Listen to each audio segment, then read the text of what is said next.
Good afternoon, everybody. Uneducated Economist here. So before I get started on the information, I would like to thank Mark Mitchell. Mark Mitchell and I had a great conversation earlier today. Once he has that interview all kind of edited down and ready for publication, I will post links to that on all the social media stuff and on the community page of this channel.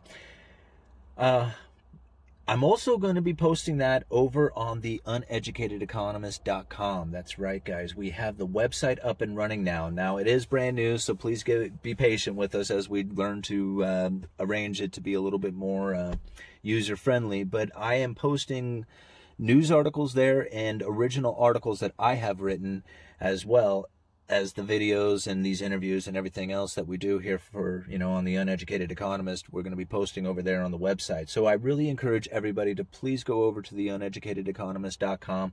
Please let us know what you think of it. Like I said, I'm going to be posting some original writings there, so I'd love to get you guys' opinion on what's going on with some of the stuff that I'm writing about, as well as the videos that I do here will also be posted there. So please do daily check-ins over there at the uneducatedeconomist.com site, where you'll get the original writings from me, and then I'll also post the like 3 or 4 news articles every day.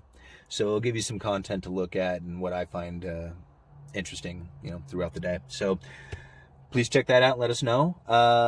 Wanted to talk a little bit about the strengthening dollar. A lot of people have kind of called me crazy for this, but I am under the impression that the dollar is going to strengthen at some point here into the future. And I think at some point it's going to spike.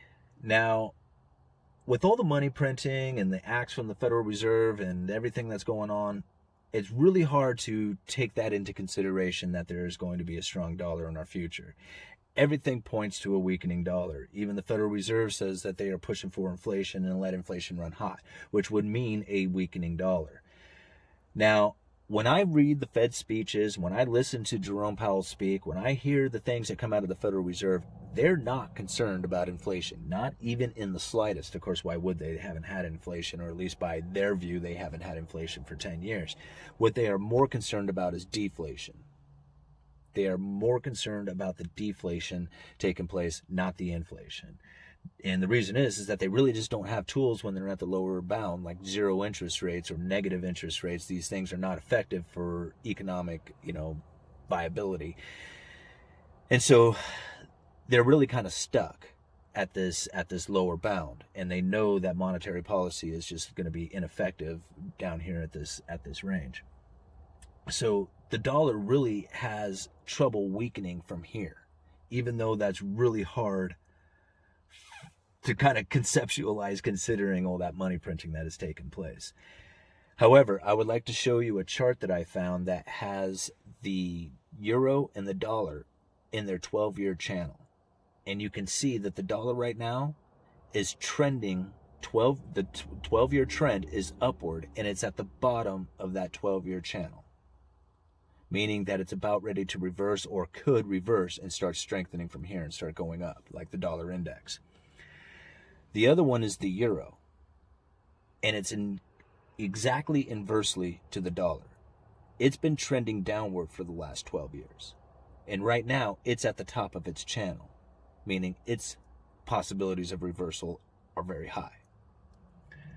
And that's not the only thing. I had an email come from another gentleman who said that you need to look at the dollar index versus the SPY, and you can see that there is a major, these things generally correlate with each other in a reversal, and that the SPY is oversold and the SPY is overbought and the dollar is oversold, and that the reversal is imminent, or possibly imminent. I don't think he used those words, I'm using that. But you can see that the possibility of a stronger dollar coming into the future is very likely. What concerns me the most about this is that a lot of people right now are very fearful of a weakening dollar, and they are going to try and get into things like silver and gold to try and protect their wealth. If the dollar reverses and starts strengthening, it's going to put downward pressure on the silver and gold prices, meaning that here in a few months you may be able to pick up that silver at a cheaper price. Again, this is just a guess. I don't know, but go and look at the that article that I'm going to leave down in the description for you guys and just go look at those trending lines, and you can see that the dollar looks like it's about ready to start strengthening. However, we need to take into consideration that there's this internet protest taking place, and they are moving, or so they say, are going to move into silver to try and take on the silver short positions. This is that Reddit, Wall Street bets. And if this happens, then you could see a time where the dollar strengthens and you can see silver just go off the charts, because really the silver market is pretty small. And if these guys really start throwing their weight around like they did over with GameStop, then you can see silver prices, go through the roof. That's not going to change the trend line of the dollar. Okay, the dollar is going to do what it does regardless of the internet protest that's taking place. So if it was me, I would probably not be real concerned about loading up on silver at this price, even with the internet protest taking place, because that is artificial. It's not real. I mean, if you want to be part of that movement, go for it, but it's like gambling, okay? I am not going to be interested in any of that stuff. However, if you wipe that clean and you don't think about the internet protest taking place and you don't think about like what that's going to do to the price, would you buy silver right now? Well, if the dollar starts to strengthen, probably not. Okay? Now, if you don't own any silver, if you don't have any silver right now, like you don't own anything like that, then yeah, go buy an ounce. That's not a big deal. I mean, it's not going to make or break you. So doing a cost price averaging over time, if that's the way you're doing it, then yeah, you don't listen to me for advice. You're going to buy it regardless, of what you're going to do. And don't take financial advice from me. I am no financial advisor. I have no idea what you should be doing with your money. I am just recently got out of debt, and I'm trying to figure out what it is that I'm supposed to be doing with my money. Ultimately, I'm a saver, and there's no place to save, and that's what my channel really kind of gears towards, is the only places that you can find to save. And I find it in the dollar, I find it in silver, and I find it in Bitcoin. That's my places. You may find it differently than that. Again, please take all that information with a grain of salt and do what you do by your own accord.